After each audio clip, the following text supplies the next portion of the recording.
पश्चिम बंगाल में हुए पंचायत के चुनावों ने पूरे देश को हतप्रभ कर दिया।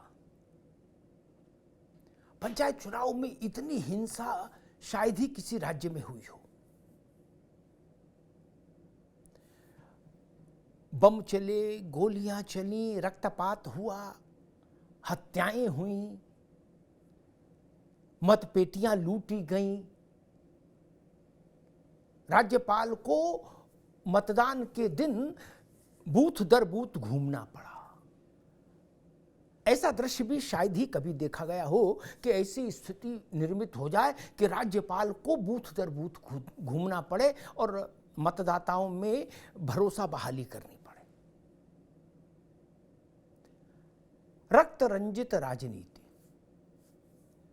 और हैरानी की बात यह कि वो पश्चिम बंगाल है जिसमें आरंभ में जब कांग्रेस शासन में थी तो वामपंथी दल आरोप लगाते थे कि कांग्रेस ने हिंसा और आतंक के जरिए राज्य को बनाए रखा अपने। उसके बाद 30-32 साल तक वामपंथी शासन चला राज्य में। तो कहा गया कि वामपंथियों ने आतंक के जरिए, रक्तपात के जरिए अपनी सत्ता को सुदृढ़ रखा। वामपंथ के इस चरित्र के विरोध में ममता बनर्जी ने झंडा उठाया था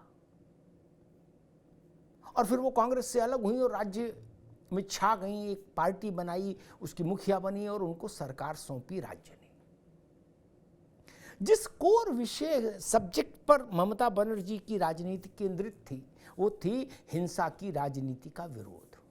और आज जब ममता बनर्जी मुख्यमंत्री हैं तो पश्चिम बंगाल में वही दृश्य दोहराए जा रहे हैं जो ज्योति बसु के समय के दृश्य थे। तो लाख टक्के का सवाल उठता है, फिर ज्योति बाबू और ममता बनर्जी के शासन में अंतर क्या होगा? अंतर क्या माना जाए?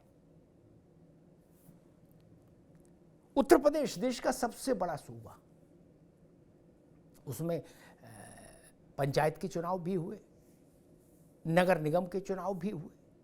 उत्तर प्रदेश में नगर निगम के चुनाव 4.5 करोड़ मतदाताओं का चुनाव निर्वाचन था, छोटा निर्वाचन नहीं था।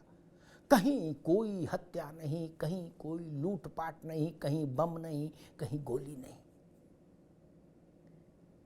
ये राजनीतिक आग्रह पूर्वाग्रह से अलग हटके भी अगर हम तुलना करें तो भी ये तो देखा जाना चाहिए ना।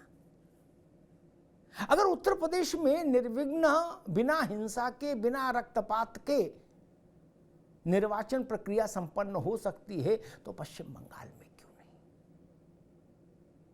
ऐसा लग रहा था जब पश्चिम बंगाल में पंचायत चुनाव के दृश्य हम लोग देख रहे थे तो ऐसा लग रहा था कि ये 70 और 80 के दशक में जो चुनाव होते थे देश भर में, वो वैसा दौर लग रहा था पश्चिम बंगाल में 2023 में।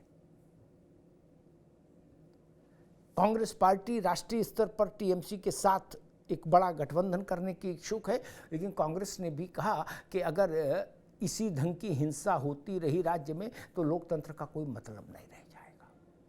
भारतीय जनता पार्टी मोर्चा खोले हुए ममता बनर्जी के खिलाफ और वो कह रही है कि ये ममता बनर्जी की जो हिंसा की संस्कृति है टीएमसी की, ये उसका परिणाम है।